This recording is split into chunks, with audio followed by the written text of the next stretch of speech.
இன்னைக்கு பார்த்தீங்கன்னா, நான் இந்த பீர்க்கங்காய் வச்சு 2 ரெசிபி பண்ண போறேன்.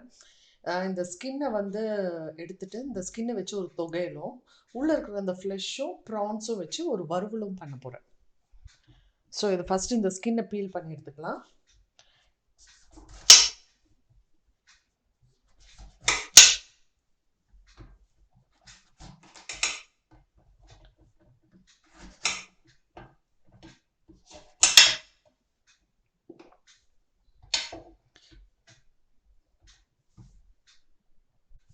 இது வந்து நீங்க இந்த பீலர்லயும் வச்சு எடுக்கலாம்.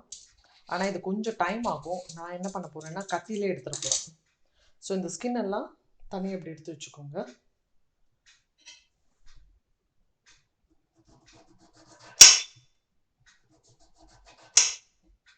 இந்த மாதிரி ஸ்கின்னை வந்து பீல் பண்ணி எடுத்துக்கோங்க.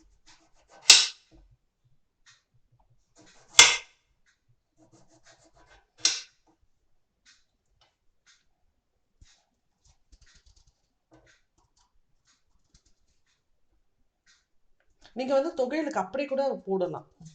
இதோட அப்படியே கட் பண்ணி கூட பண்ணலாம். ஆனால் நான் இன்னைக்கு வெறும் ஸ்கின்னை வச்சு பண்ண போகிறேன்.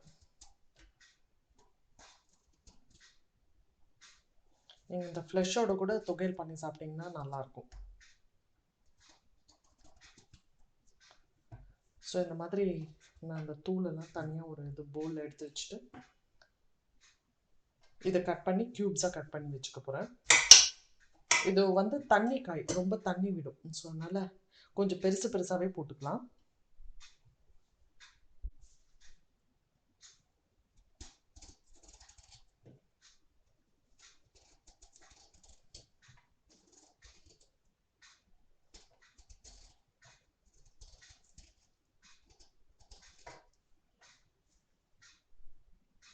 பார்த்தீங்கன்னா தோலெல்லாம் நான் தனியாக சீவி எடுத்து வச்சுட்டேன். அதே மாதிரி இது ஃப்ளஷ் இது தனியாக எடுத்து வச்சுட்டேன்.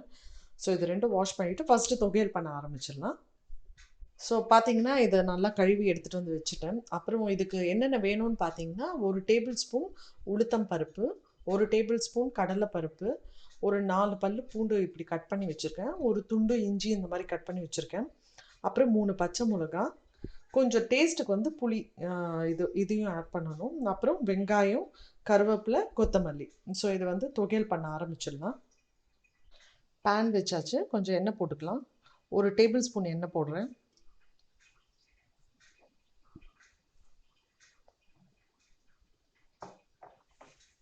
இது கூட நான் சொல்ல மறந்துட்டேன், 1 டேபிள் ஸ்பூன் திருகின தேங்காயும் எடுத்து வச்சுக்கலாம். இது கடைசி ஆட் பண்ணணும். எண்ணெய் காஞ்சிடுச்சு. இப்போ கடலைப்பருப்பு போட்டுடலாம்.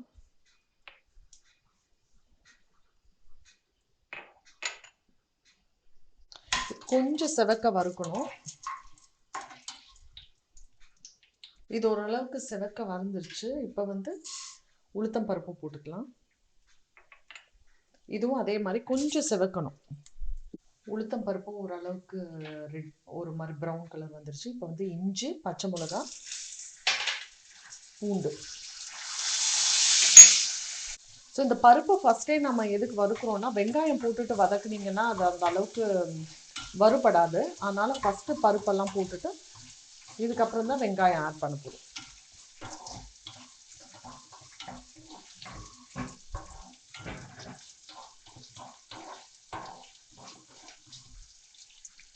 ஸோ நம்ம எடுத்து கட் பண்ணி வச்சுருக்க வெங்காயமும் கருவேப்பிலையும் ஆட் பண்ணிடலாம்.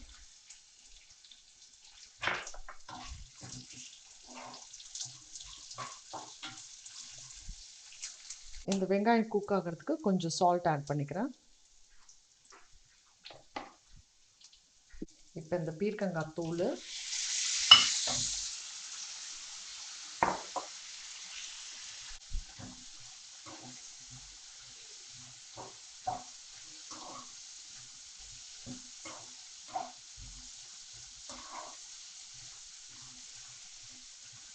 இது வந்து அப்படியே ட்ரை ஆகணும். இந்த தூள் வந்து கொஞ்சம் ட்ரை ஆகணும். இந்த டைமில் வந்து புளி கொஞ்சம் போட்டுடலாம்.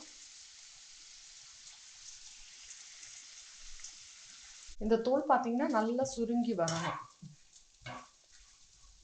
அந்த அளவுக்கு கொஞ்சம் நல்லா வறுக்கணும். ஸ்கின்னு பார்த்தீங்கன்னா ஓரளவுக்கு சுருங்கி வந்துட்டே இருக்கு. ஸோ இந்த டைமில் வந்து தேங்காய் ஆட் பண்ணிடலாம். இந்த 1 டேபிள் ஸ்பூன் தேங்காய் சொன்னேன் பார்த்தீங்களா, அதை ஆட் பண்ணிவிட்டு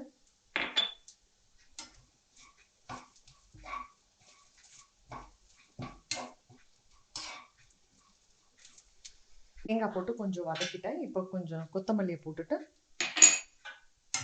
ஆஃப் பண்ணிடலாம். அடுப்பை ஆஃப் பண்ணிவிட்டு இது ஆறினோடனே மிக்சியில் போட்டு கொஞ்சம் கொரப்பாக அரைச்சிக்கலாம். தொகையில் ரொம்ப ஸ்மூத்தாக இருக்கக்கூடாது, சட்னி மாதிரி. அதனால் கொஞ்சம் கொரன்னு அரைச்சி எடுத்துக்கலாம்.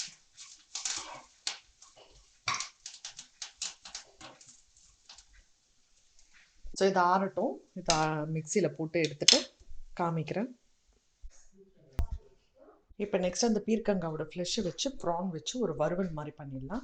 அதுக்கு வெங்காயம், மிளகாத்தூள் வந்து ஒரு டேபிள் ஸ்பூன் மிளகாத்தூள் எடுத்திருக்கேன், ஒரு அரை வெங்காயம் எடுத்திருக்கேன், அப்புறம் கொஞ்சம் கருவேப்பிலை எடுத்திருக்கேன், கொஞ்சம் மஞ்சள் தூள், அப்புறம் கொத்தமல்லி அடிச்சிருக்கேன். ஸோ இப்போ அதே பேனில் வந்து குக் பண்ண ஆரம்பிச்சிடலாம். பேனை ஆன் பண்ணிவிட்டேன். அதே மாதிரி ஒரு டேபிள் ஸ்பூன் எண்ணெய் போட்டுக்கலாம்.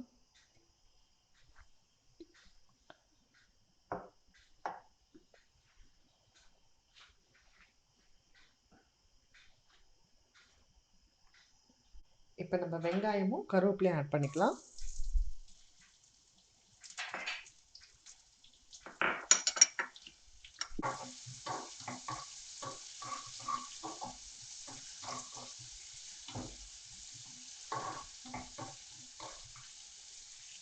வெங்காயம் இந்த அளவுக்கு வெந்த உடனே இந்த இதை போட்டுடலாம், பீர்க்கங்காய்.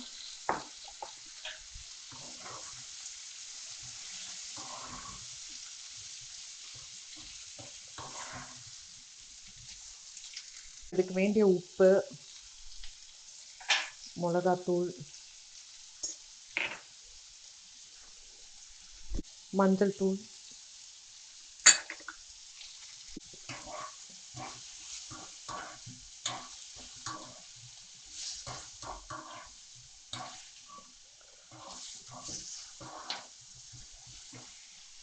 மிளகாத்தூள், மஞ்சள் தூள் இதெல்லாம் பார்த்தீங்கன்னா இதில் நல்லா கோட் ஆகிடுச்சு. தண்ணியெல்லாம் ஊற்ற வேண்டாம், ஏன்னா இது தண்ணி காய்.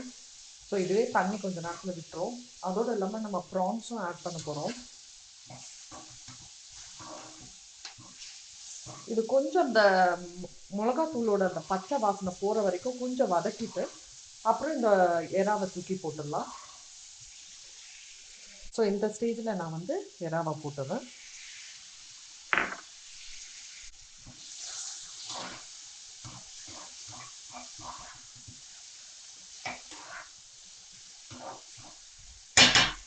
இந்த ஸ்டேஜில் வந்து மூடி போட்டு மூடி வச்சிடலாம்.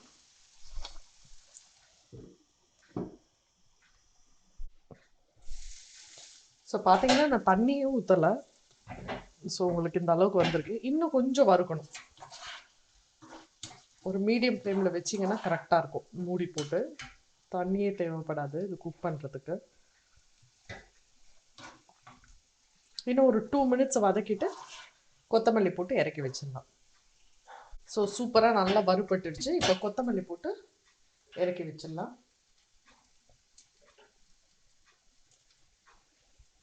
நல்லா பார்த்தீங்கன்னா நல்ல ப்ரௌன் கலரில் நல்லா வறுத்து ரெடியாக இருக்குது. அவ்வளோதான். இப்போ பிளேட்டிங் பண்ணிடலாம். ஸோ நம்ம பீர்க்கங்காய் தொகையிலும் வறுவலும் ரெடி ஆகிடுச்சு. ப்ரான்ஸ் போட்டு வறுத்ததும் ரெடி ஆகிடுச்சு. ஸோ இதை மிக்சியில் நல்லா கொஞ்சம் கொரப்பாக அரைச்சி வச்சுருக்கேன். இது வந்து ரைஸோடு நல்லாயிருக்கும் சாப்பிட்றதுக்கு, இல்லை ரசம் சாதம் கூட தொட்டு சாப்பிட்லாம். ஸோ இதை நீங்களும் வீட்டில் ட்ரை பண்ணி பாருங்கள், உங்களுக்கு கண்டிப்பாக பிடிக்கும். என்னோடய மற்ற வீடியோஸையும் பாருங்கள். தேங்க்யூ.